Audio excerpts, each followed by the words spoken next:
Before we start the Q&A, I did remember something I forgot. This has to do with the occasions, Asbab al-Nuzul, occasions for revelation for the ayat, Ya ayyatuha an-nafs al-mutma'inna, ارجعي إلى ربك راضية مرضية. This is the last part of the surah. Oh, you content soul, tranquil soul, return to your God and enter into my servants and enter into my Jannah. We have three different reports as to a possible occasion for revelation. One is that Abu Bakr as-Siddiq had a well known as Bi'r Rawma. It no longer exists, but it was a well that was very rich, a wealthy water source, which of course was something that was highly valued in that culture because of the scarcity of water. And Abu Bakr donated it to Ahl al-Suffa, to the indigent population. And as the report says, that then the ayah, the verses, Ya ayyatuha an-nafs al-mutma'inna, were revealed. The second report says that this was revealed when the Prophet ﷺ's uncle Hamza was killed in the Battle of Uhud. That it was the occasion for revelation was the martyrhood of Hamza in the Battle of Uhud. The third report says that when Khubayb bin Adi, one of the companions, Khubayb bin Adi, was sent. There was a tribe that came to the Prophet ﷺ and pretended to have converted to Islam and asked that he sends with them a teacher to instruct them on Islam. So he sent with them Khubayb bin Adi. When they went a distance from Medina, they crucified Khubayb and tortured him to death. And on the crucifix, as Khubayb was dying, he kept declaring his iman, his shahada. And the Ya ayyatuha an-nafs al-mutma'inna was revealed on that occasion. The problem with all three reports is that whether it was about Bi'r Rawma and Abu Bakr, whether it was the martyrhood of Hamza or the martyrhood of Khubayb bin Adi and his tortuous death, is that all these events occurred in Medina well after Surah al-Fajr is supposed to have been revealed. So what is the likelihood? I believe that all three are historical events. I mean, Hamza was obviously martyred in Battle Uhud. Abu Bakr did have a bit Rawma that he donated to the indigent. In fact, Abu Bakr donated everything he owned. He died with practically nothing. And Khubayb bin Adi was crucified and killed. I think, and Allahu Alam, is that probably these various occasions, perhaps the Prophet ﷺ recited Surah Al-Fajr, and that this was misremembered in the tradition as occasions for revelation. It's very unlikely that any of these were an occasion for the revelation, because we have plenty of evidence that this ayah already existed long before any of these events transpired. So, just for the sake of thoroughness, I thought I share it with you. The second general comment I want to say before we go into the Q&A is that subhanallah, I mean, since we did Surah Al-Hadid and Surah Al-Jathiyah, there are so many situations where I can only describe it as a calling that torments me. I will hear someone, or not hear, I mean in my case read, unfortunately, or alhamdulillah, I will read someone say something about Surah Al-Dukhan, for instance, or Surah Maryam, or whatnot, and literally my heart will skip a beat, because I wish I could throw myself into that project. لله الأمر من قبل ومن بعد. But inshallah, I really hope that we will be able to get that project off the ground and do the surah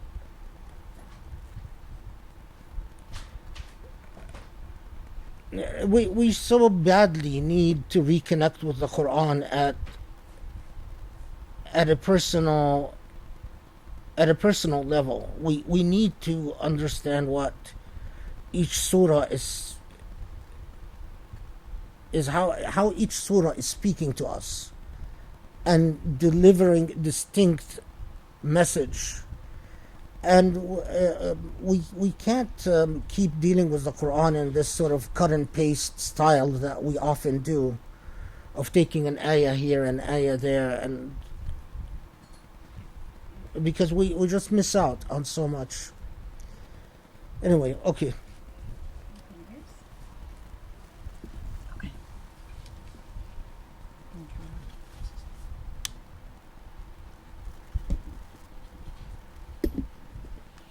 Three seems to work.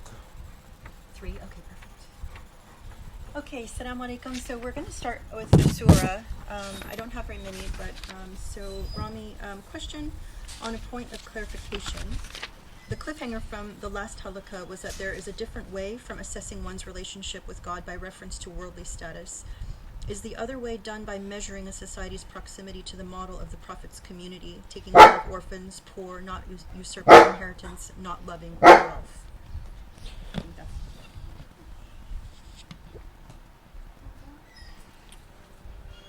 Yes, that's where I left off in the last halaqa. That if you take the unified message of the surah and the total message of the surah, is that you have objective measurements. Are you a participant in a social project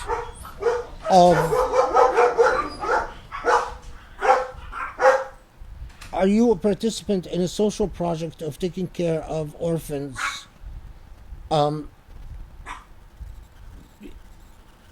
in establishing a norm and institutional structure for taking care of the poor, of safeguarding the rights of inheritance, because the type of inheritance that is most commonly stolen are the inheritance that belongs to orphans or the powerless. I mean, that's the type that there's another aspect that is rather interesting, and that is one of the big challenges of earlier societies, and perhaps even to our day, is the disinheriting of women. There was a lot of resistance to giving women their inheritance, or allowing women to inherit. For in tribal societies and in traditional cultures. And a lot of the tafsir, by the way, make mention of the fact that when it says وَتَأْكُلُونَ التُّرَاثَ أَكْلًا لَمَّا, they refer to the problem of disinheriting women.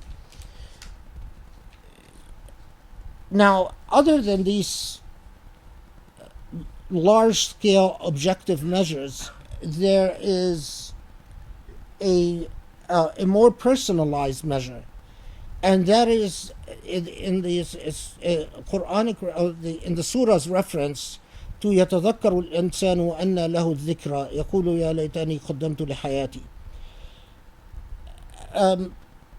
There are several. I mean, Ibn Taymiyyah says it, Ghazali says it. I've read it in many different places that an unwise person is a person who basically lives through life in a state of oblivion, not thinking of missed opportunities. يا ليتني قدمت لحياتي. I wish that I have done something. Is a warning to people to think in terms of what they could have possibly done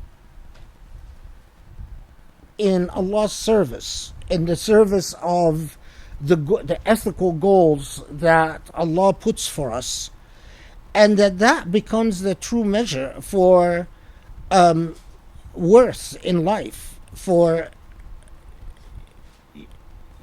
whether your life is meaningful or not. So that's what where I was leading when I left off last time. Alhamdulillah, thank you. So next question. My question is related to when the professor said something along the lines of God doesn't answer the dua of an unjust society. With this in mind, how do we understand the dua made by just and pious individuals in that society? Whether Allah answers the dua, one, I mean, always have the humility to understand that you don't know whether Allah answers your dua or not. We pray for things, but as Allah teaches us, you could want something, and in fact, it would be utter evil for you. So have that humility of always being cognizant of the fact that ultimately you could think your dua has not been answered, but you don't really know. We really never know. That's one. Just that point of humility. But the second point,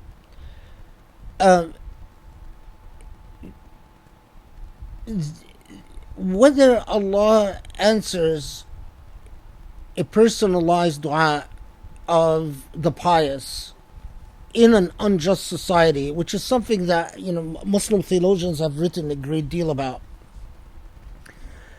often it has to do with the way that your own personal life intersects with the life of others. So we know, for instance, that the dua of Ibrahim alayhi salam for his father was not answered. The dua of Nuh for his son was not answered. According to how you understand a lot of things, perhaps the dua of the Prophet Muhammad ﷺ to his grandfather was not answered. I mean, that I put a lot of caveats on because it's a complicated issue.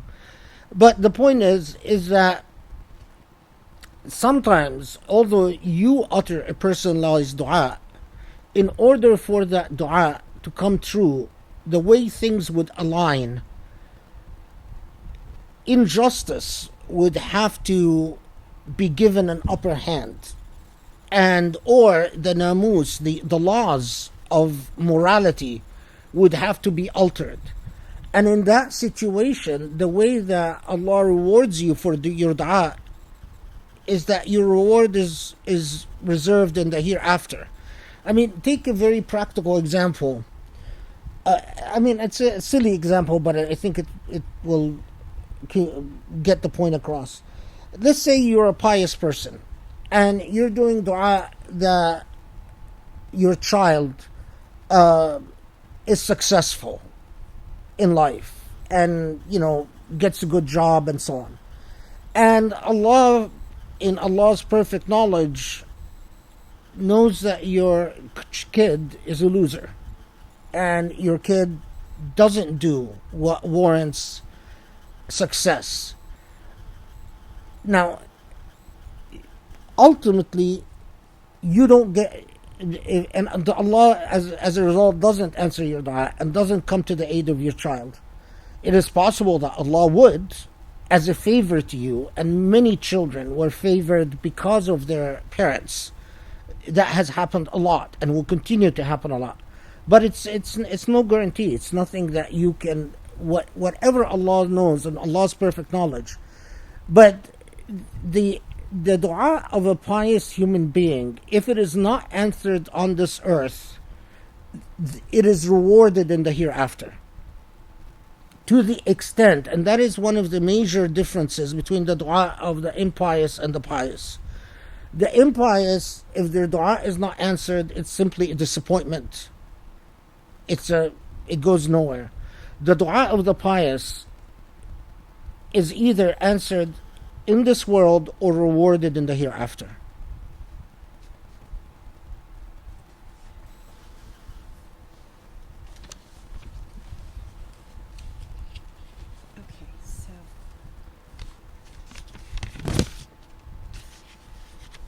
Okay, this is a question on the occasion for revelation for verses 27 to 30 in Surah Al-Fajr. Is there any scholarly discussion that such verses could have been revealed multiple times? Would you please elaborate on how you feel about this possibility?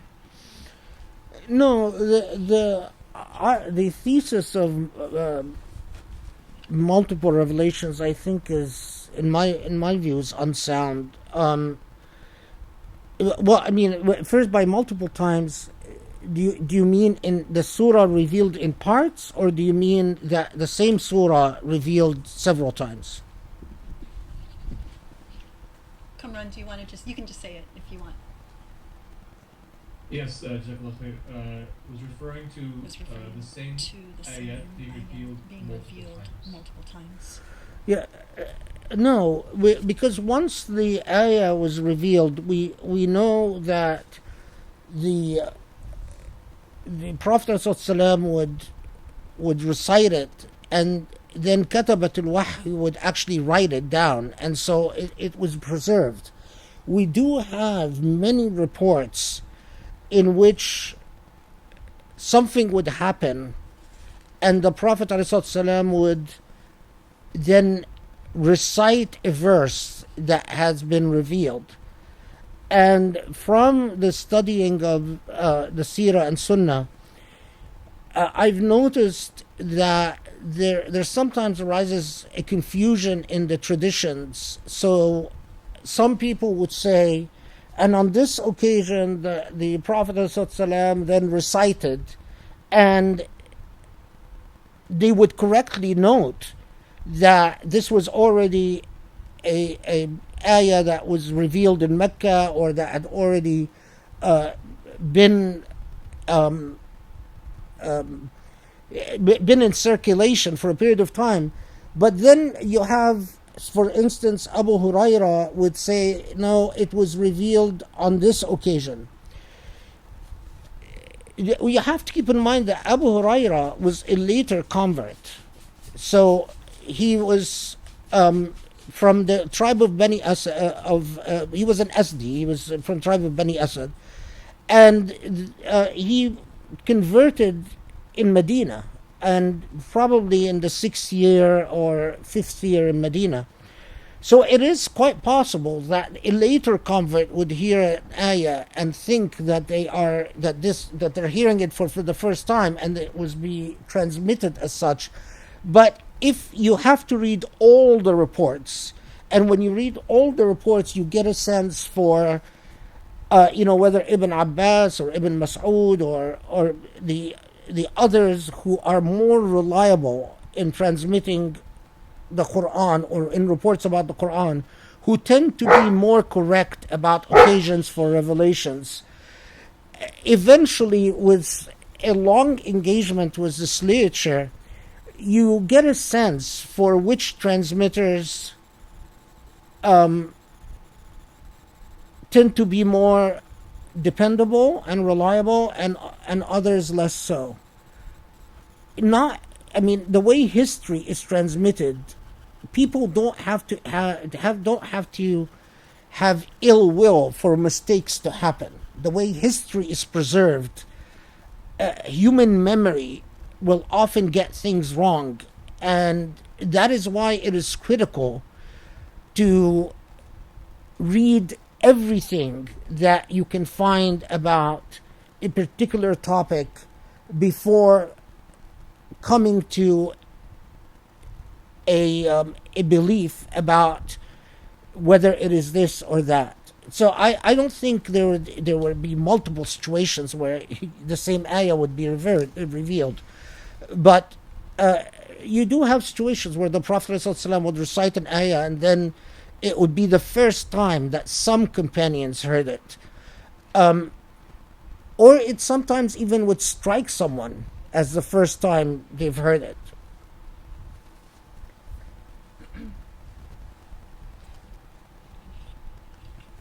Okay, so this next question is actually from Sahar. She texted it to me, and I need you to read it because most of it is Arabic.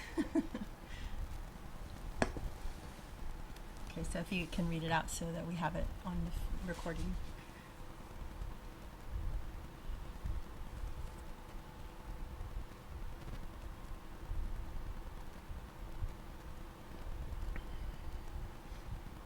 Yeah. Can you state the question for the recording? Yeah. What the question is that normally when we use the verb form idkhuli, enter, we normally talking about a location.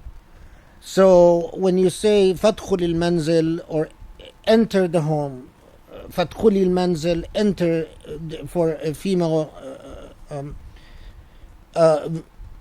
enter the home, talking to a woman.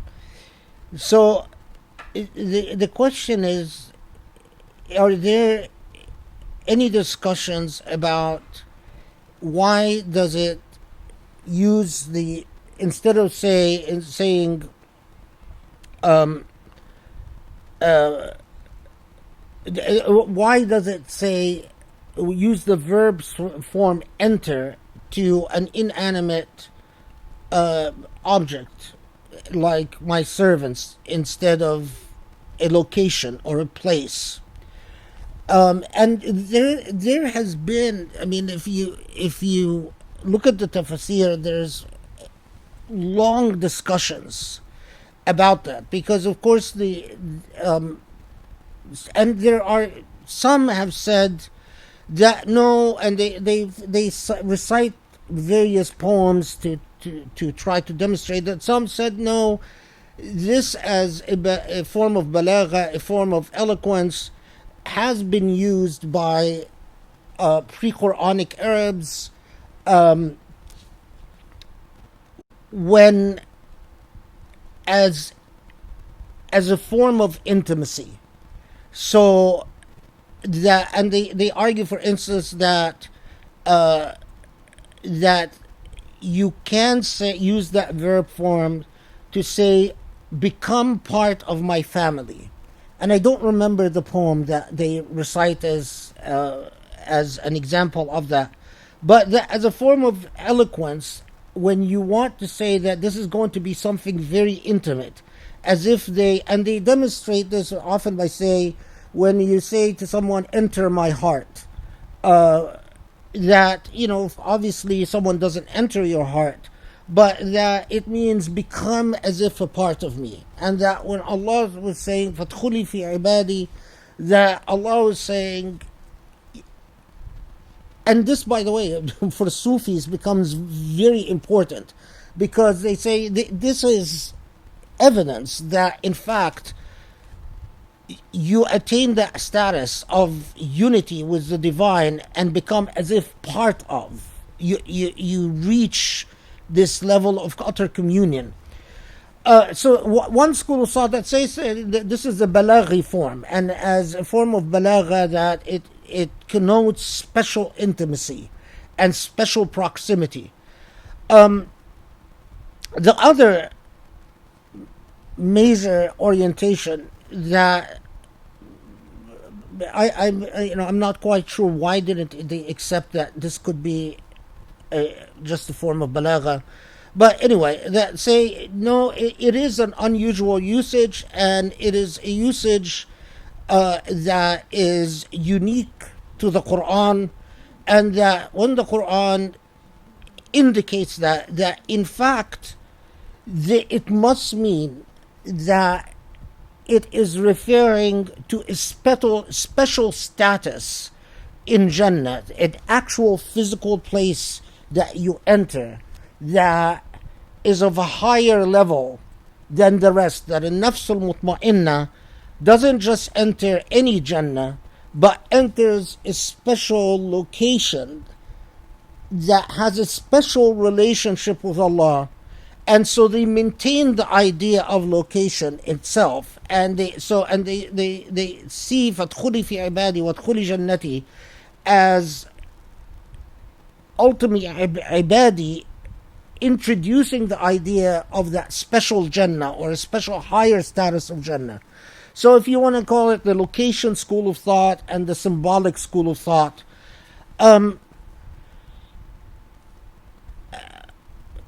I tend to side with the second school. I think it is more symbolic and more balaghi, and I don't think, it's, we know expressions like فَادْخُلْ فِي قَلْبِي or دَخَلَ قَلْبِي, or even one of the poems that was cited refers to دَخَلَ رَوْحُ الرَّوْحِ, and argues that it means they entered into the heart rather than the heart entered somewhere. Anyway, but that's basically it. But a good question. Okay, so I think that's it. I think that's it for the questions related to the surah. But if anyone has more, feel free to submit more. Okay, so Assalamu alaikum. God bless you and preserve you for us always. Thank you for a wonderful session. On the night that you delivered your findings on Surah Al-Hadid, a dear friend of mine learned that his unborn child tragically passed away in his mother's womb at the 8-month mark. Fortunately, his wife was able to deliver the baby a few days later, and we were able to provide ghusl for the child. My friend is a great admirer of yours, and I wondered whether you might do him and his wife a great kindness by offering a nasiha or bit of advice regarding these circumstances. I know that they would be greatly appreciative. God protect and uplift you always. Remember that Allah tells us that nothing enters the womb without Allah's purposeful design. And you're talking about the 8 months. The Rawh Allah is in that child. That now,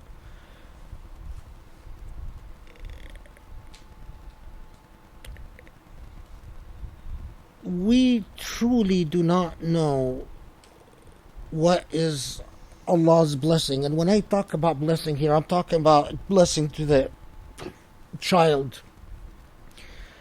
A child that dies this young,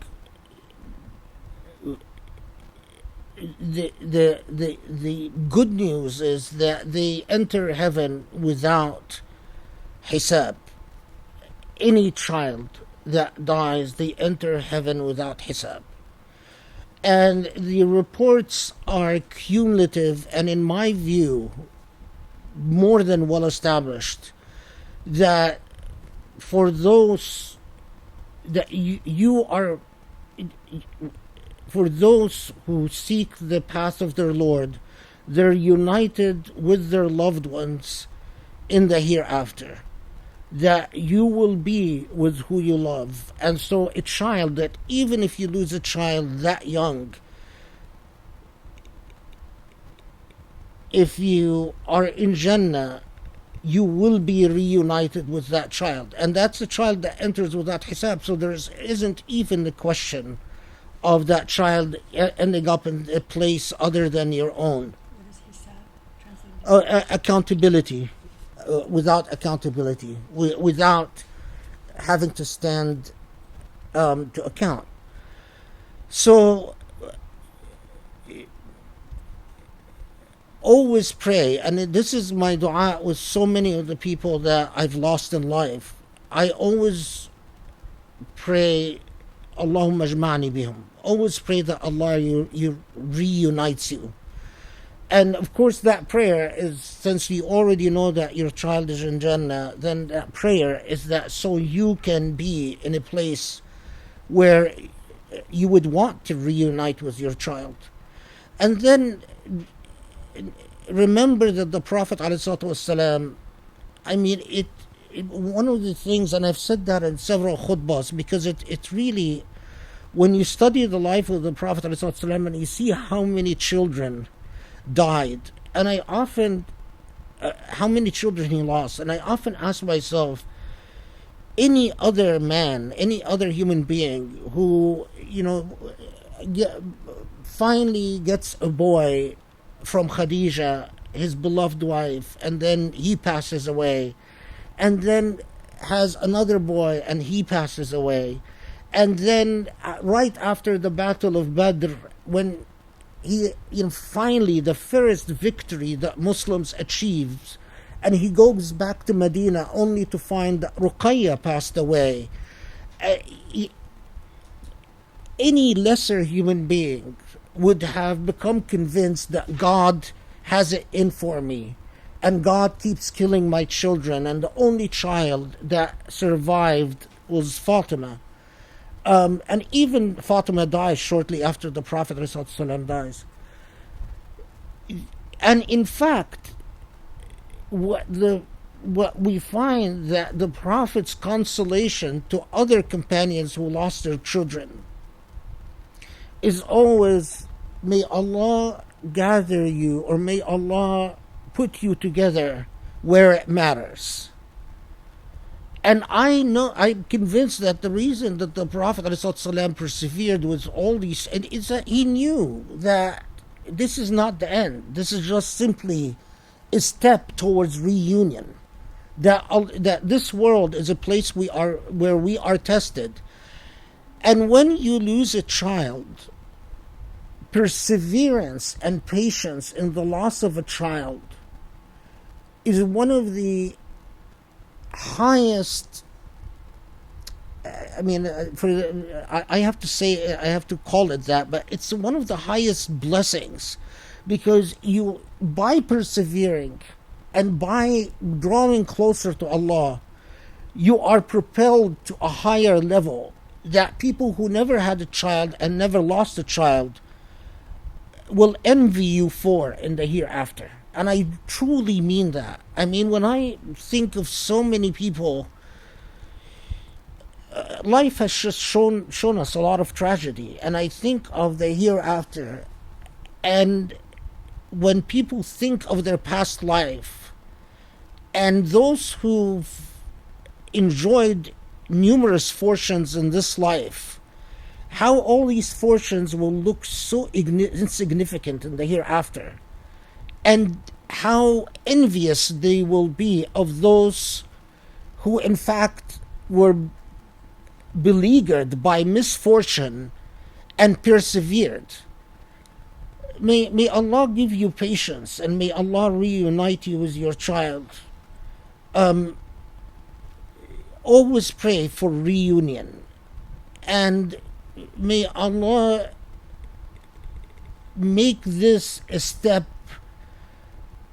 towards a higher status with Allah subhanahu wa ta'ala. You're in that class of people, special class of people who Allah has tested with taking your child, and that's a very high status. Okay, alhamdulillah, thank you. Okay, The next question is, in the recent Halaqa in Surah Jathiyah, the professor mentions about the moment we have to see the film of our life and how awesome, in the literal sense, that will be. Elsewhere in the Quran, it tells us that either we will be given the book from our right or our left hands. Could the Shaykh please expand on this? Does it mean that if we are granted grace by Allah, we will see the record of only our good deeds, but if we have not repented truly, we will be forced to watch the evil only for which we are responsible for? Many thanks. Yeah, نستنسخ ما كنتم تفعلون. We literally kept a copy of everything that you've done. Now, we don't know when the kitab is sometimes referred to in the Quran as kitabun marqum, and that kitab is often described as a blessing, as a source of blessing and tranquility, or a source of sijin, which is literally a fall, a heart sink, if you will, a kitab that makes your heart sink. Now, we draw imagery to try to understand an approximation of this, and even the reference of right hand and left hand.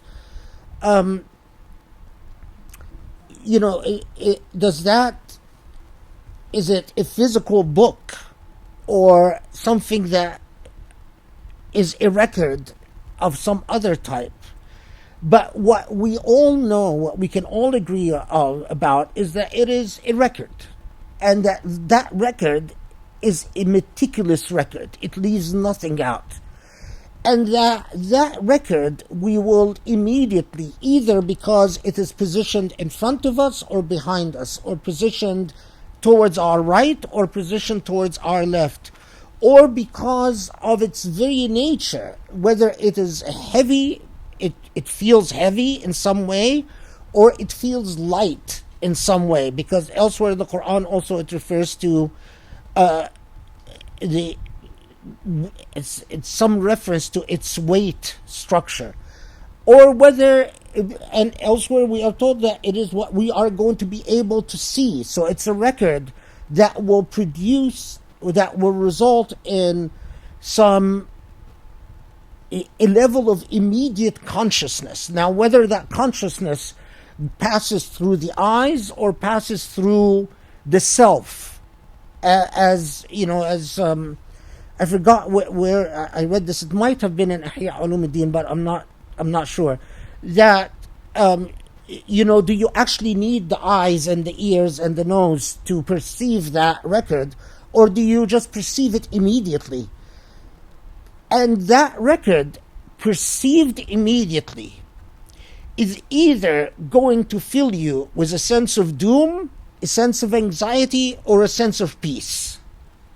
It's like when you enter a home that is cursed or blessed. It's nearly immediately. You might not know all the details yet. You might not know exactly what went wrong in this home, or you might not know all the good, beautiful things that went in this home. But the sense of doom, anxiety, or bliss is immediate. The details will come later, but that sense of, I'm lost, I'm really in trouble, or I'm anxious, I'm not sure where I'm going to end up, I better wait for my accounting, because it's so close, I'm not sure whether I'm in trouble or whether Allah is going to forgive me and I'm going to pass. Or you're going to be among those fortunate ones that say, Alhamdulillah, this feels beautiful, this feels luminous. Allah describes those as al-muqarrabun, that you are going to be among the muqarrabun, the close ones. Now, if any wise human being that takes the hereafter seriously would want not to be in the first category, but also not want to be in the second category. You don't want to be among those who, did I make it? Did I not make it? Will Allah forgive? Will Allah forgive? You want that immediate sense of bliss, that all the indicators are there that I'm fine. And those are the muqarrabun, the close ones. It's, it's stated in the Quran as an aspiration. And I even believe, and there are, in other parts of the Quran, inshallah, when we talk about, because several surah, in fact, tell us this explicitly, that even at the moment of death, you will realize whether you are among the muqarrabun or the else. Now, whether the else are the doomed or the else are the anxious, we don't need to get into how long that moment lasts, or azab al-qabr, or the whole hisab al-qabr, or all that. These are very big issues.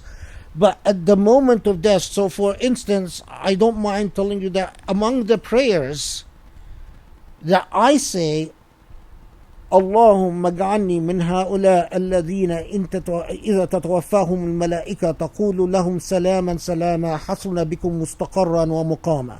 Among the dua I repeat is, Allah, make me among those that when the angels receive my soul, the angels will say, Salam, salam, welcome, you are safe.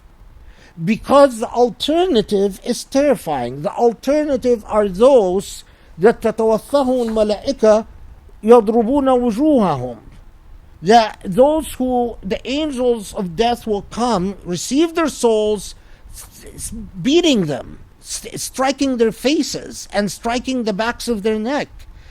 And that's terrifying. That moment of death where you actually if the angels are receiving you at the moment of death harshly, you're in trouble. If they're receiving you with great tranquility, among the things that I never forget is with my mother, but also with other people that I've known, that when they died and we washed their bodies, or I saw their bodies after their death, and there was a clear smile on their face. When my mother passed away, we saw her body. She looked 20, 30 years younger. It was one of the most striking things I can never forget. I mean, she died when she was 81, but she looked like she was in her 40s, the way I remember her when she was in her 40s. And she didn't look that way, and she looked that way after when we saw her body, after she was prepared for burial and taghsil and kafan and so on, and she was smiling. But there were also other people that,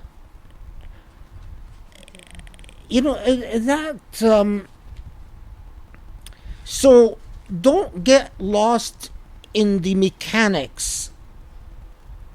Lose yourself in the ultimate point. The moment of death is a very serious moment, and it's a moment that will be followed by an enormous amount of fear, or by a great deal of repose and tranquility. And you want the second. And what follows this, Allahu Alam, that's a very big topic that inshallah we can talk about. But the moment of rebirth and qiyamah, you don't want to be among those that realize they're doomed. You don't want to be among those that are anxious because they're not sure. You really want to be as some part of the third group, al-muqarrabun. And that's what you aspire for. And if people had that as the clear object in their life, things would be so much simpler in existence, because you would always, ultimately, that would be the bottom question, the bottom line. Does that allow me to be among the muqarrabun? everything you say or do, not just some things and other things. But even we were talking about social media. When you get in social media and you read a website, what am I reading? Does it allow me to be among the muqarrabun, or does it put me somewhere else? If it puts me somewhere else, okay, I close it. If I'm going to write something on social media, is what I'm writing, did it allow me to be among the muqarrabun or somewhere else? Muqarrabun, I do it. Somewhere else, forget it. Everything. And then life would become much simpler and far less complicated. I mean, I once told a group of students, where did they come from? Who said, did I need to read the whole library to come to this? Yeah, there were a group of students who once came to visit me from Stanford. And I remember someone asked me, did you need to read all these books? We were met in my library with, thousands of books. Did you need to read all these books to come to the conclusions that you came to in life? And I took the long path and the hard path. I needed to go read thousands and thousands of books, all types of philosophies, to go up and down, left and right, sideways in every way you can imagine. But ultimately, that's where it all led me. There's you can go the hard way, or you can just go right into the realization. Okay, Jazakallah khair for another great session. Does the professor have any insights on the order in which the surahs were organized in the Quran? I always find it curious how the foundational surahs that we focus on actually come closer to the quote-unquote end of the Quran rather than at the beginning, for example. Yeah, this is a fairly big topic. The organization of the Quran, of course, it was thoroughly systematized was long before print. The way that the surahs are organized in the seem to have been systematized, especially in the Abbasid period. As the state itself, I don't have any problem with saying that I'm talking particularly about the order of the surahs, and the Abbasid state in particular, for a variety of reasons, became vested in, and that's in part because there were, at the time of Harun al-Rashid, several copies circulated of the Quran that had Zoroastrian and had various mythologies from various cultures weaved into the text of the Quran. And the Abbasid state went after these copies of the Quran with a vigilance, but a part of adopting Dar al-Hikmah and streamlining the process of copying the Quran was that the order of the Quran that we have today became the order we see most often. Now, there is a bigger topic as to whether the exact order that we have today is the order that existed in the pre-Abbasid period. And here the picture gets a bit more complicated. We do have copies of the Quran where the earlier revelations of Surah Al-Shur were placed first, and Surah Al-Baqarah and Al-Imran and An-Nisa were placed towards the end. We have copies of the Quran where the longer surah are placed but with more systematic rigor. So if you notice the current copy of the Quran, overall the longer surah are placed first, but not always. So there are some exceptions to that rule. So earlier copies of the Quran, we do find variations in the order from longer to shorter than the printed copy that we have today. Was there a theological order what I've read, and that's something that deserves more investigation and more research, but what I've read is that some argued that the later verses, were that if you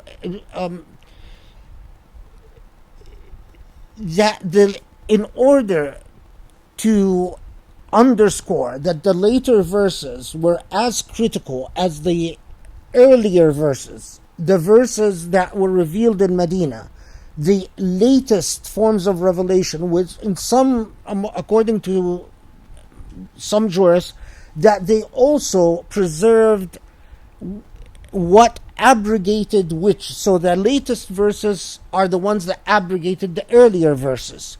So it made sense to put the later verses first. So Surah Al-Baqarah and Al-Imran and An-Nisa and so on would be put first because they're the longest and the latest. And if you adopt the school of Nasikh and Mansukh, so then the verses that abrogated earlier verses would come first in structurally in the order of the Quran. I've read some that said that the way that the current copy of the Quran was ordered was divinely inspired, and that the Prophet ﷺ is the one that's instructed. However, the evidence for that it wasn't convincing. I mean, it was isolated reports here and there. I tend to believe that we should not reopen the issue of the way that the Quran is organized, because already as Muslims we have so many issues. We don't need to reopen issues that will divide us, that will generate endless debates and will arouse enormous amounts of passion and feelings and so on. We don't need to deconstruct our tradition more than we've already deconstructed it. However, while respecting history and respecting what our forefathers and foremothers did in having the Quran organized the way it's organized, it is incumbent upon us to study the Quran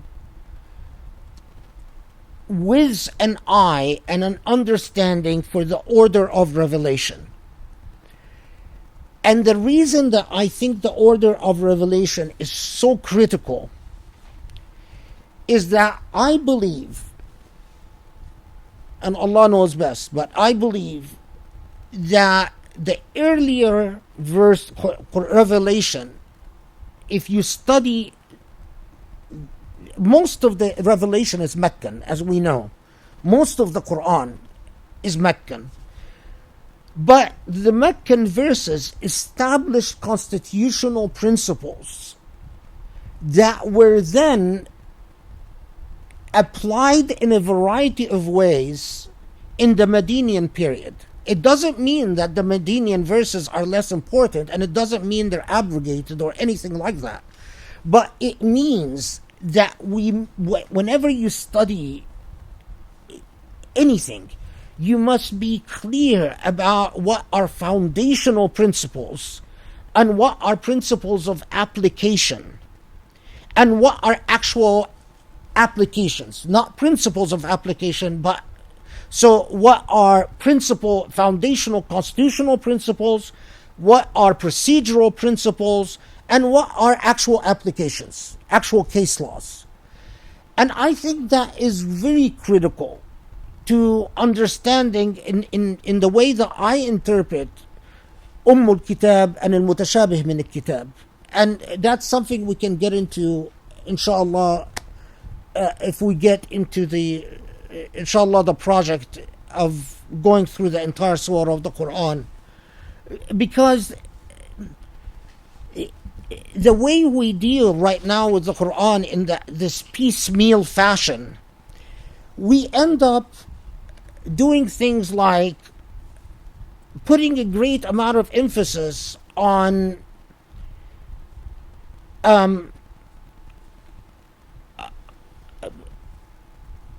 ancillary or auxiliary or derivative issues, while missing out on foundational issues. So when I look at Muslim societies and I see that, you're sitting there and you're talking, for instance, about rules that are very particular and very specific, while your society is plagued by poverty and tons of orphans. And I mean, I had an experience I'll tell you about really quickly. I know of a group of people that went to Egypt, and they had a very simple project. They were collecting donations to create organizations that would go to street children. Street children, their population is enormous in Egypt, and they're parentless. Most of them are orphans, and they're sexually abused, severely physically and sexually abused by all elements in society. It is not at all unusual to have street children who are 12 years old or 13 years old becoming pregnant and give birth, and their children are in the streets. I mean, it's a huge problem. So these people were gathering money from Muslims all around the world, and they went and they created these civil societies to take care of street children, to feed them, clothe them, educate them, to teach them something. What was remarkable is Amn al-Dawla, security forces, ended up closing down, confiscating the money, arresting everyone. But the part that gave me serious pause was the attitude of Al-Azhar, the attitude of Wazarat al-Awqaf, and the attitude of Dar al-Ifta. All three institutions basically had the attitude like, well, it's none of your business, that's the government's problem, why are you meddling? What type of Islam is that? What type of Quranic understanding is that? I mean, that should give you serious pause at the type of Islam we have. When you're sitting with these famous Azhari sheikhs who have memorized the Quran, have spent their life specializing in this and that, and basically they tell you, well, the Wazarat al-Awqaf should take, they should have written a petition to Wazarat al-Awqaf and then let Wazarat al-Awqaf do whatever it wants. In other words, as Muslims, they shouldn't have meddled. Then you really doubt whether they have even the most basic relationship with the Quran. These experiences, I have to admit, have been very formative in my life. Because you travel all around the Muslim world, and I wish I went to a single Muslim country that didn't have street children everywhere, and didn't have abject poverty everywhere, and didn't have vast differences between the classes. And the fact that the people that you would think understand the Quran the most and would be the most militant about it, you find them, well, as long as they pay their zakah, it's okay. No. That's not Islam.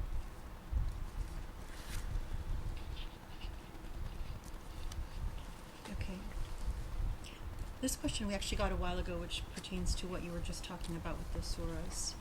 Is there a difference between the morality of laws revealed in the Meccan verses and the morality of laws stated in the Medinian verses? This is a dichotomy that many Islamophobes use. Yeah, well, I'm not sure about the Islamophobes part, because the Islamophobes, they try to argue that, oh, look, in the Mecca period, Islam had morals and principles, and then in the Medina period, it had basically a Machiavellian attitude, and it betrayed all its principles, and so on.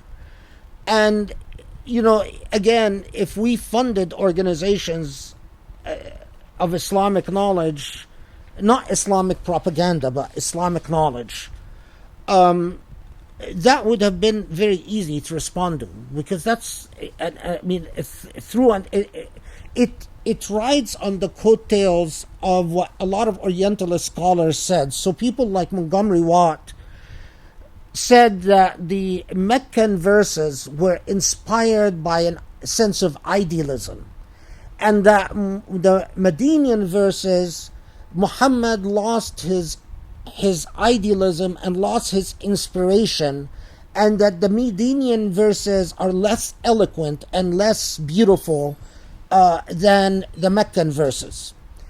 And that's an old Orientalist argument. And again, I mean, when I taught a course on the Quran at the University of Texas, I used to teach courses on the Quran at the University of Texas. We would spend time, reading all the Orientalist stuff on these types of arguments, and they're silly. They're just, there's so many problems with them. Anyway, but the Islamophobes basically read this Orientalist literature by people like Watt and Gibb and so on, and then, riding on the coattail of these arguments, they then made the arguments more crass, more vulgar, and said, while the Orientalists would say Muhammad lost his inspiration, the Islamophobes say Muhammad basically betrayed his principles and became Machiavellian, and so on. Now, sadly, because, again, Muslims have been, no question, victimized by Islamophobia in a way that is undeniable. Because I hear Muslims, even in places, in Muslim countries, in the Emirat, in Saudi, in Egypt, in Morocco, and say things about the Meccan verses and Medinian verses. So I've heard professors tell me, well, isn't it true that the Medinian verses are not as beautiful as the Meccan verses? If you actually know Arabic and you studied Arabic, no educated human being can say that. I mean, have you read Surah An-Nur? Whenever you had Medinian revelation about law, and this is part of that larger project, never does the Quran talk about law without reminding you in a portion of the Medinian surah that literally equates the beauty of the Meccan revelation, as if Allah is telling you, look, I am the same God that is talking about these nuts and bolts of law. Look, I can shift gears and say Ayat al-Kursi. Right in Surah Al-Baqarah, at the end of Surah Al-Baqarah, you get Ayat al-Kursi. A profoundly beautiful revelation, like that sounds like Meccan. I mean, if we didn't have all these reports that tell us that Ayat al-Kursi is part of Surah Al-Baqarah, we would think it's a Meccan revelation. Or in Surah An-Nur, the Ayat al-Nur, or Ayat al-Nur as they're known, again, profoundly sound like their Meccan revelation. So, we often repeat what Islamophobes say like parrots.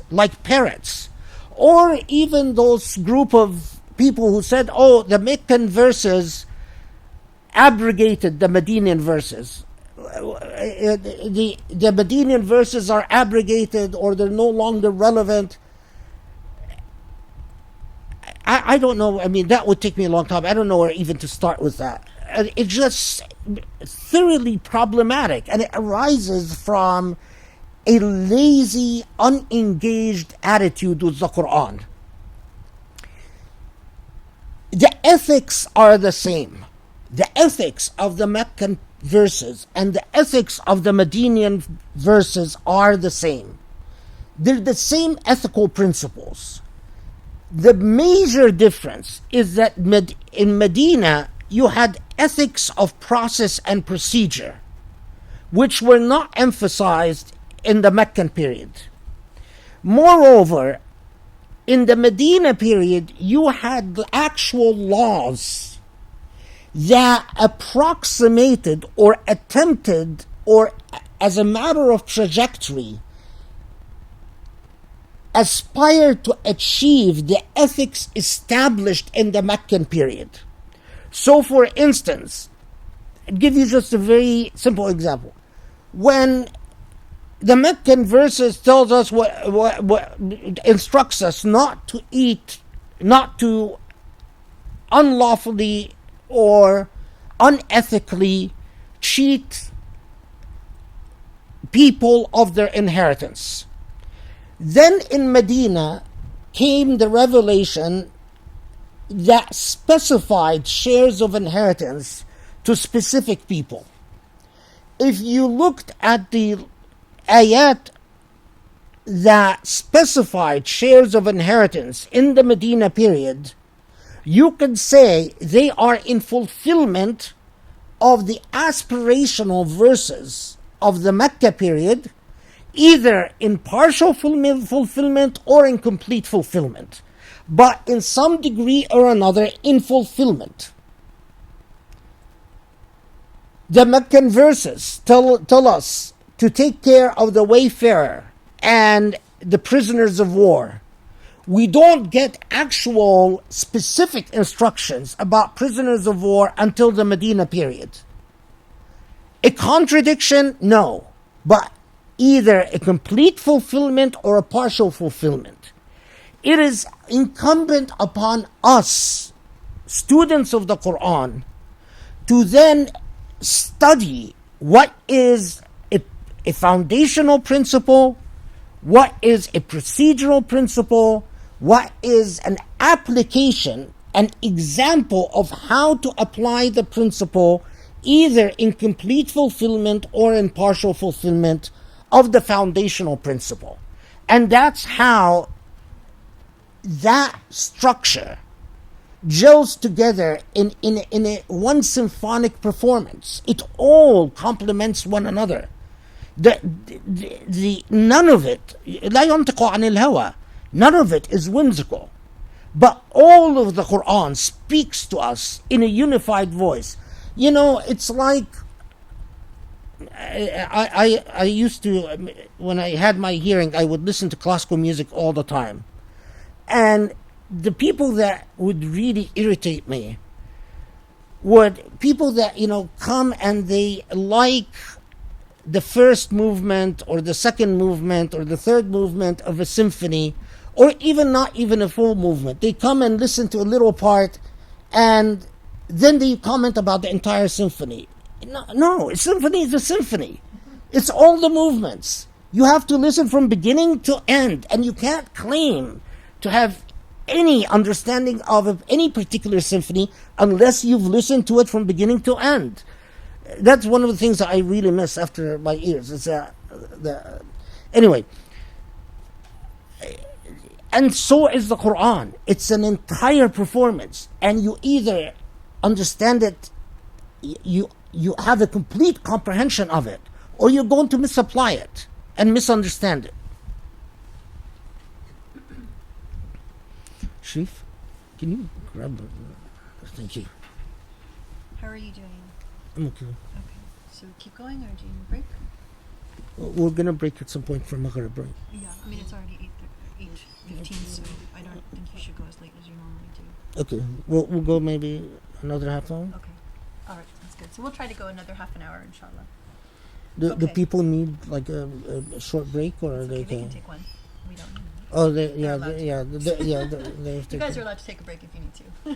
Well, see. several people have taken a break Yeah. anyway. Okay. So we talked a little bit about missing prayers. I had a question about prayers I missed as a teenager. I would go through periods of praying regularly and then periods of guiltily postponing my prayers. For example, my discipline was thrown off after menstruation or when traveling, and often I'd try to make them up, but if I'd missed too many or didn't remember how many I'd missed, I'd postpone the attempts until too many accumulated. I became more regular and disciplined at the age of 19 or 20, nearly 2 decades ago. I have no idea how many prayers I didn't make up, so my question is whether I should make up for them, and if so, what is a reasonable time frame and estimate for how many prayers to make up? Yeah, there is a difference of opinion about this. There are principally two schools of thought. Some that said do a rough estimate, and the way the way you make up for your missed prayers is that, like with every dhuhr, you pray another dhuhr with the intention of making up for a missed dhuhr. And same thing, like you pray dhuhr and another dhuhr, asr and another asr, maghrib and another maghrib, isha and another isha, fajr and another fajr. And so that's one school of thought. The second school of thought says that prayers that you've missed before you became multazam, before you became irregularly praying person, you asked ghufran for, you ask for forgiveness, but you don't make up. Both rely on plausible evidence, reasonable evidence. The first school relies on the way they understand some texts and some hadiths, while they don't have a specific nas on where the Prophet ﷺ tells someone, make up for the prayers that you missed before you start praying. They deduce that principle from other things, while the second school relies on the fact that we don't have a specific nas that says make up for prayers that you've missed before you became irregular, and relies on the fact that for all that it's a sin, whatever prayers you missed, and then you just ask Allah for forgiveness. For a long time now, I think I belong to the second school. And the reason I belong to the second school is that when it comes to prayers, if Allah expected those who've missed prayers before they became observant, I think when it comes to issues in prayers, we rely on specific nusus, specific texts, clear texts, and I think that's a serious enough issue that Allah would have made clear, or the Prophet ﷺ would have made clear. That's one. The second is that I've seen people who have tried to make up for their past prayers, and the way a prayer becomes a chore. Becomes a really, they just start going up and down, just doing sujood and ruku and so on, while they lose the meaning of prayer because they have so much to make up. And Allah forgives all, and as long as you are observant, and as long as you are serious about being observant, and you are sincere in asking Allah for forgiveness for what you've missed, there is no reason that Allah wouldn't just forgive it. So, for whatever it's worth, I belong to the second school. And some of us, the other thing that I have to tell you is that, some of us were raised, because of the way we were raised, we never missed prayer. whether even before we understood what prayer was about, we were always praying. And then some of us didn't have these types of circumstances in life. They might, I've known people that, didn't even learn how to pray till they were in their 20s because their parents didn't teach them. And I think it just doesn't. If Allah intended for these people to make up their lost prayers, Allah would have made that clear. It's not. It doesn't seem fair to require those who just had the good fortune of being raised in the type of household that insisted on prayer, for them to not have to make up these prayers, while the others would be, burdened by 20 years of missed prayers or 30 years of missed prayers, or which, could end up in very absurd results. I never forget, there was a guy I knew just a long time ago. He was in his 50s when he started praying. And he went to a sheikh who told him that he has to make up all his lost prayers. And this poor guy never did anything but pray. I mean, he didn't watch television with his family. He would literally eat very fast, and every time I would see him, he's praying. And then finally I asked him, because first I thought he was very devout, but I started noticing that he just his aura doesn't reflect that. His aura actually reflects a lot of anxiety, and then finally I asked him, I noticed that, mashallah, you pray all the time. And he said, oh, Sheikh such and such, told me I have to make up all my missed prayers, and I calculated them to I don't know how many prayers. So, he wasn't asking my opinion, so I didn't say anything. But that stayed with me.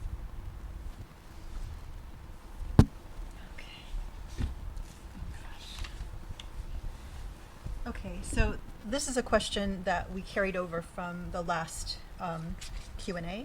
So we already talked a little bit about hijab, so this is like 3 parts. What should a woman cover during prayer? For example, I've seen women praying wearing turbans on their heads but showing their necks. I also have seen women putting a hijab but praying in t-shirts, so I got confused about what characterizes proper dress during prayer. That's part 1. Part 2, how can we define modest clothing in concrete terms in an age in which fashion is continuously evolving? Does Islam provide any guidance on what is meant by modest clothing, or is this something left for society to define at any given moment in time? And then, can a woman who wears a hijab not put it on in front of her husband's brother, whether married or unmarried, if they live or stay in the same household? Many times when visiting family and doing sleepovers, women in the family end up having to cover their hair all day long until we go to sleep. And since no one is looking at the other in a sexual way, is it permissible for women in the family to take off their hijab at home but put it back on in public?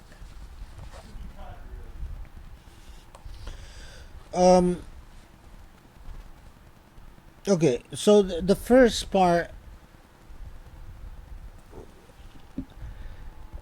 without going, because I've talked about hijab and modesty in many different contexts, so I'm gonna choose like the most straightforward, and I will give you my opinions without going into a long lecture about all the different schools of thought and all the different debates and so on. So just with the proviso that since this question is being asked of me, then I'll do it. In prayer, there you get a number of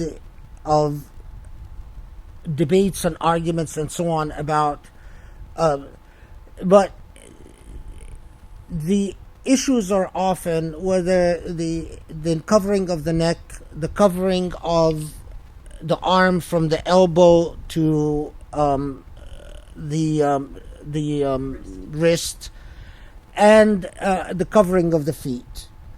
And in my view, showing the neck in prayer doesn't abrogate the prayer. Showing the feet doesn't abrogate the prayer, and in my view, it is better to cover the arm from the elbow to the wrist. So I would not pray in a t-shirt if that t-shirt shows the arm. I mean, we could, and in a different situation and an occasion, we could go into all the evidence and all the arguments and all of that. But that's does cover, if a little bit of the hair shows that, does this abrogate or void the prayer? No. So you'll find sometimes muhajjabas wearing the hijab with a little bit of the hair showing at the beginning. There is a hadith that says if 3 hairs show, your prayer is invalid, which is a hadith that the Wahhabis of old, because who knows what Wahhabis are today, after MBS, the Wahhabis have woken up and decided everything is different. But anyway, the Wahhabis of old used to swear by that hadith: if more than 3 hairs or more show, your prayer is null and void. That hadith is very problematic. It has not been authenticated by any of the scholars of hadith. It has many different problems, and there is no evidence that, when you see a little bit of the hair showing at the front, that voids the prayer. And Allahu Alam, and God knows best. About modesty, the question of modesty is again, that's one of the issues that I've talked a lot about and written a lot about. But there is no question that modesty is part intention and part perception. Is it possible for a person to be a muhajjaba and to be thoroughly immodest? Absolutely. If you've been to any Muslim country and you've seen how some people wear their hijab, you see some muhajjabas, you wonder what's the point. I mean, they're wearing hijab, but there is nothing remotely modest about them. Whether the way they wear makeup or the way their clothes are. Oh, that. No, I don't want to get into that. Grace wrote to me a particularly notorious example, but it would get me into trouble, and I just don't want to. Modesty is not just what you wear, but it is conduct, and it is attitude. If you're when the Prophet ﷺ was described as a thoroughly bashful human being, and even they said he was bashful as a virgin in her first night. When something would happen, he would what's the expression in English, that when your face becomes red? He would blush. That's part of modesty. That bashful, blushing attitude towards a lot of things, instead of crassness and vulgarity and being proud of being in your face and being shameless or being not embarrassed by anything, or that's all part of immodesty. Modesty cannot be reduced to a form of dressing. It's not a uniform. It's an entire attitude. I know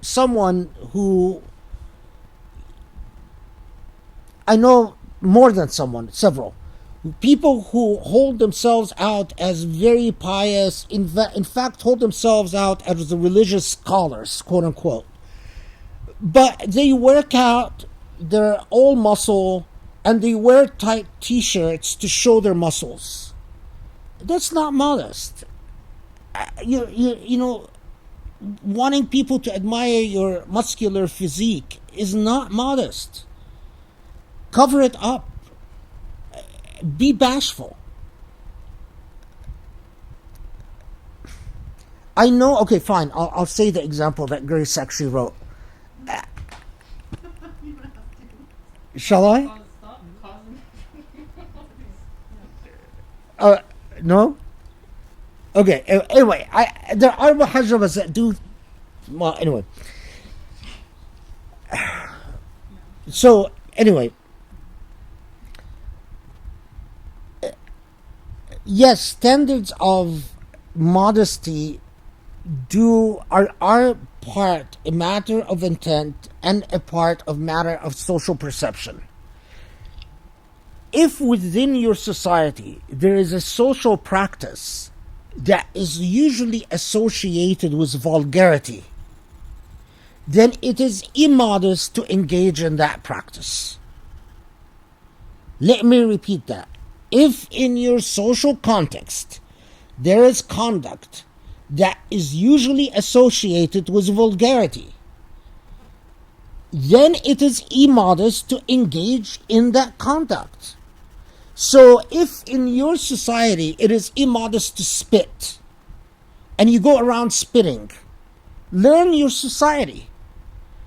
If in your society it is immodest for men to go around holding hands, learn that practice. Learn the symbolisms of your society. If in society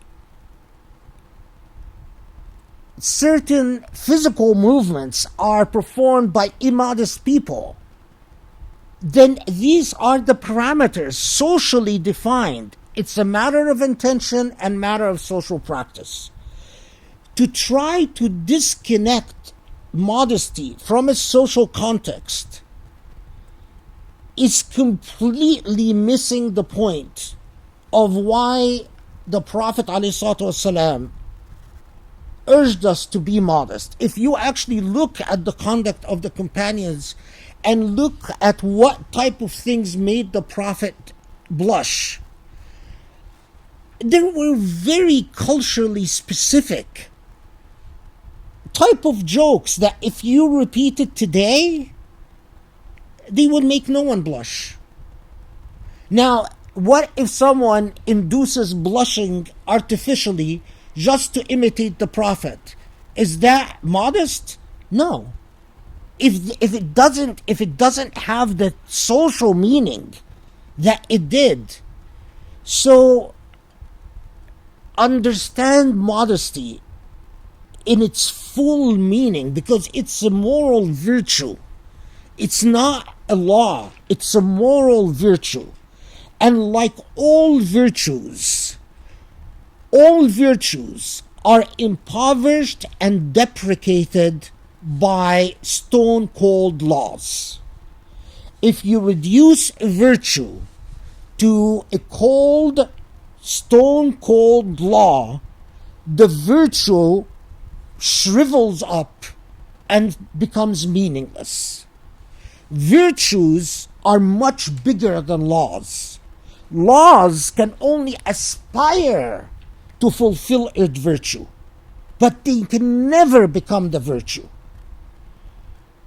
That is hikmah, that is wisdom. And if you people understand that, don't ever reduce virtues to simple laws. Laws are always much bigger than virtues. So that's on the issue of modesty. Yeah, virtues are always bigger than laws. What did I say? Okay. Yeah, virtues are much bigger than laws. And laws are only approximations, and often poor approximations of virtues. They can aspire to fulfill the virtue, but they're always incomplete and deficient. And that's why laws need constant renewal and constant re-scrutiny and reanalyzation, because laws could just completely miss the boat after a period of time. And that's what precisely Imam Shafi'i, when he would talk about, laws changing with time and place, that's what these fuqaha were talking about, is that laws are there to fulfill virtues. And you have to always ask, is the lover fulfilling the virtue, or is it missing the boat? Is it now pointless? So look at the virtue of modesty and the way that it tenderizes the heart. The point is that you're not a vulgar human being. You're not a crass human being. You're not a showy human being. Now, I see there's this field of fashion hijab. Some of it is very beautiful, and if the point is to show that you can wear a hijab and be a beautiful human being and be pleasing, it is society that gives it whether that is immodest or immodest. If you're wearing something very expensive, with diamonds and stuff like that poor people can never dream of, then it's immodest. If you're wearing something that is very tasteful and beautiful and makes it look desirable in the hearts and minds of people, then it's modest. And of course, a lot depends on the person who wears it. With what attitude do you wear it? The third part was what?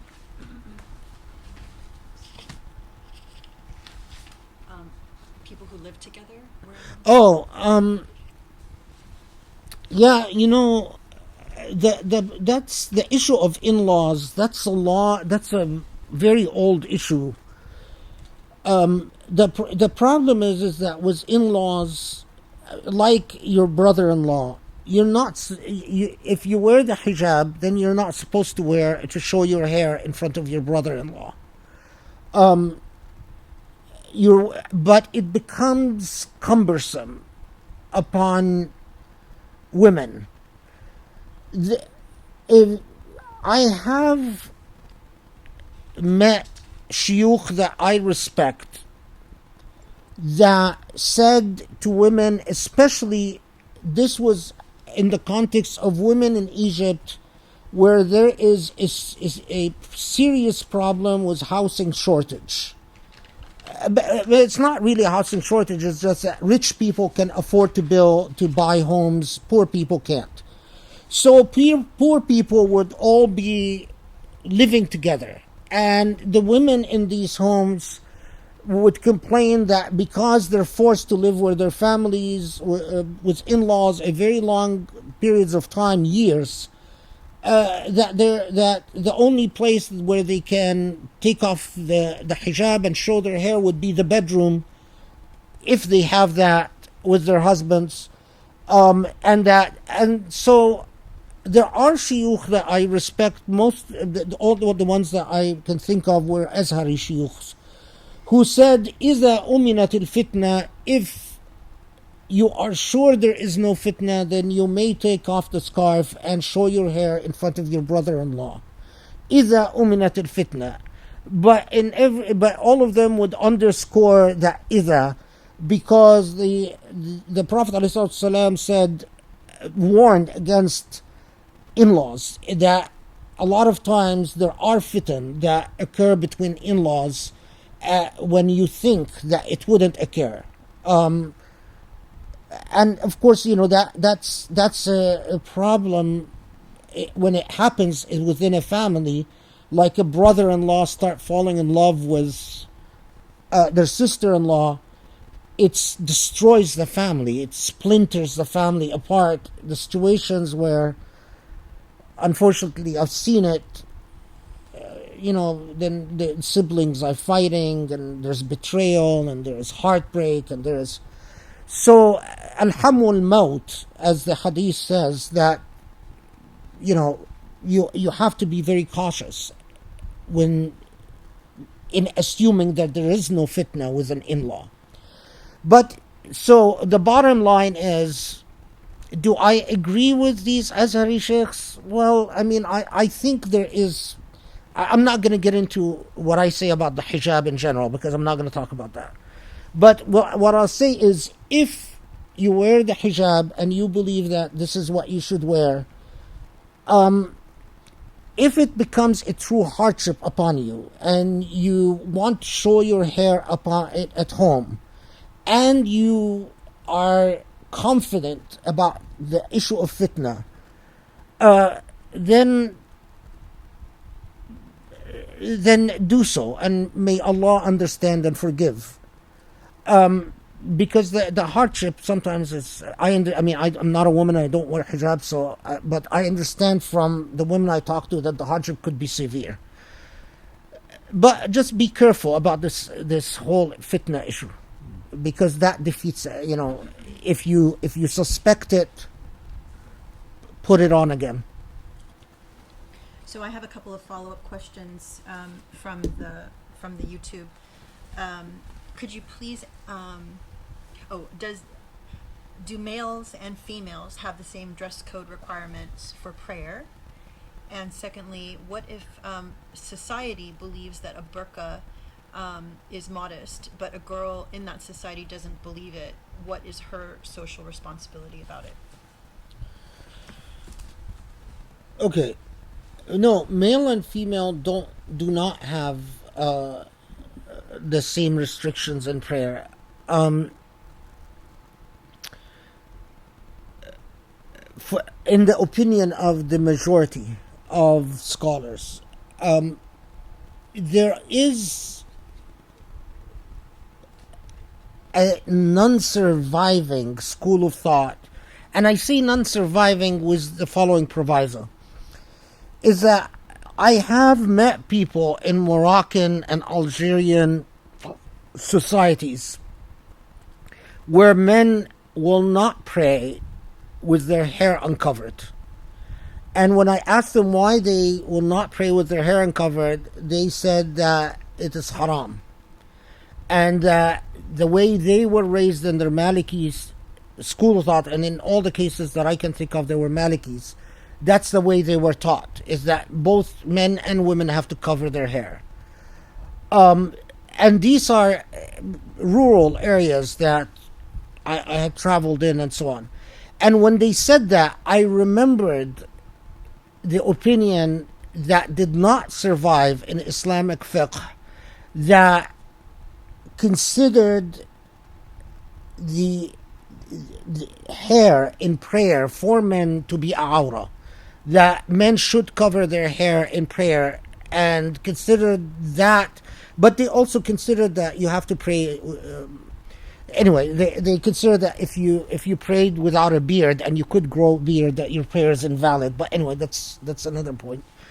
But that school of thought, as far as I know, didn't survive except in these areas that I've now, having spent a lot of time in Gulf countries. You're raised in societies where part of the way a man dresses is to cover your hair with a aqal or a ghutra or whatnot. But why the awra and men and women are different in prayer, and whether that is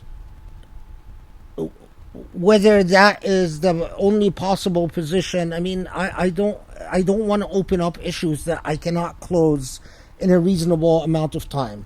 So I'll just tell you that the prevailing opinion and the opinion of most jurists alive today and in the past is men and women have different auras, that in prayer the aura of a woman is pretty much all her body except her wrist, her feet, her face, and arguably her neck, and that the aura of a man in prayer,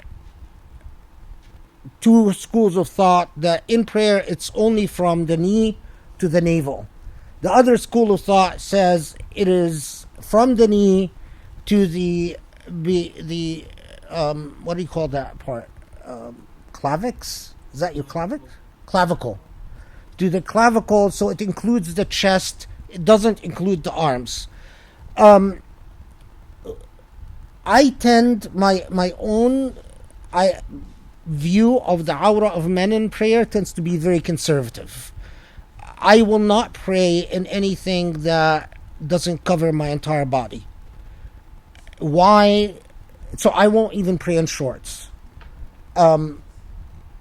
not that I would wear shorts, but even if I did wear shorts, I wouldn't pray in shorts. I wouldn't pray in a t-shirt. I tend to, when I really want to pray and reach a blessed prayer, I cover my hair. I will disclose that. When I really want, when I do my qiyam, and when I do true ta'abbud, I cover my hair. And some other time we can get into why and how I came about that position. But I'm trying to remain, not scandalize you too much and not scare you all away. So that's prayer. The other was what? Burqa. I didn't hear. Sorry. What if society Oh, has a burqa? yeah, that issue has, of course, have come up in Saudi, and if you are in these again, when Wahhabis were still Wahhabis. I don't know how Saudi is now after MBS. I hear some really crazy stuff, but when Wahhabis were Wahhabis, and the issue would come up, and we would be in places, and my advice is that if it's modest, if that's the standard of modesty in these societies, then yes, cover your hair, because otherwise you become a target, and that defeats the entire purpose of the way that you dress. The illah, the crux, the operative cause in the way that you dress is safety. It's whether you become a target, and it is that targeting issue that is the دوران الحكم, that what they say, العلة تدور مع المعلول وجودا وعدما. That دوران الحكم is on that علة of safety,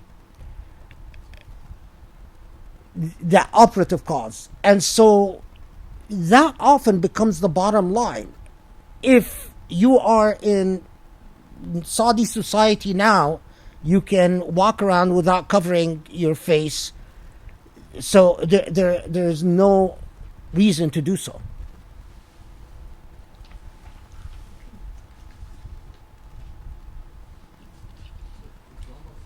Yeah, so now it's been half an hour. Okay. So shall we stop? We still have more questions, but maybe I didn't get a chance to ask you if you'd be willing to do another session maybe next week or something like that, or if we can talk about it later. Okay, but is there any quick questions, or are all of them long? Yeah, there's no such thing as a quick question. The quickest question I have is about spaying cats, and then I have one about the prohibition of pork, and then I have one about the symbolic caliphate. Okay, symbolic caliphate is not short. Sorry, Pork is not short, so we have to postpone these. Okay, so we can finish on spaying cats, or we can hold it. Ask Spain cats. Okay. So I have a question that I've been trying to find an answer to for a long time. We have pet cats at home. We got a male and a female. Okay, well, long and short of it is, so they adopted cats. They didn't feel comfortable spaying them. Now they have 11 cats.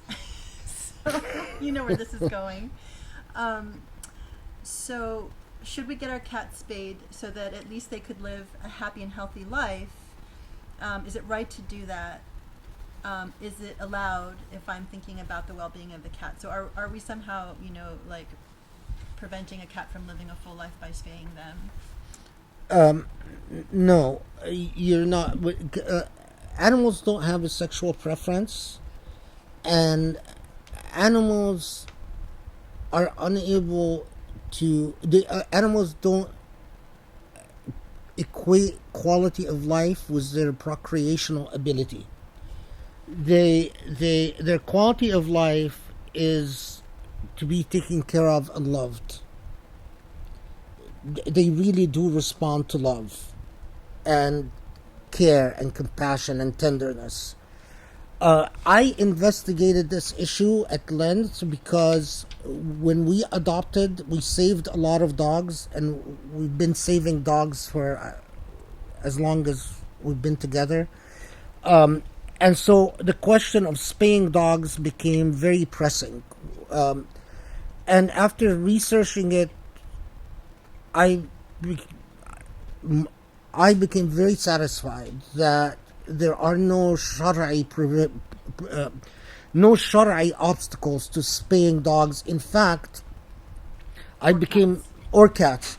In fact, I became convinced that it might be an obligation to do the spaying so that animals don't suffer.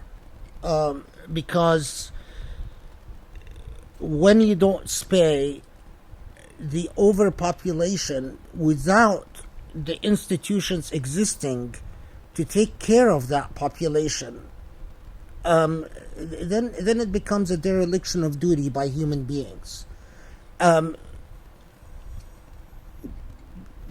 souls of animals are different than the souls of human beings, and so the dynamic is different, and that's why spaying, and I could give you a long philosophical answer about the differences in souls and how all that, but the short of it is that I am, alhamdulillah, at this point thoroughly convinced that there are no shari'i obstacles to spaying cats or dogs or any animals that would reproduce and risk being not cared for.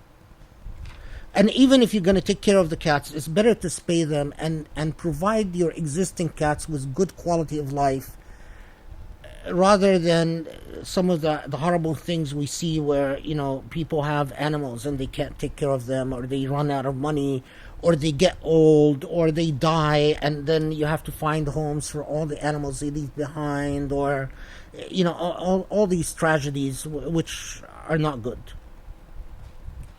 Alhamdulillah. Alhamdulillah. So I think that's a good place to stop. We didn't go past the 5-hour mark, alhamdulillah.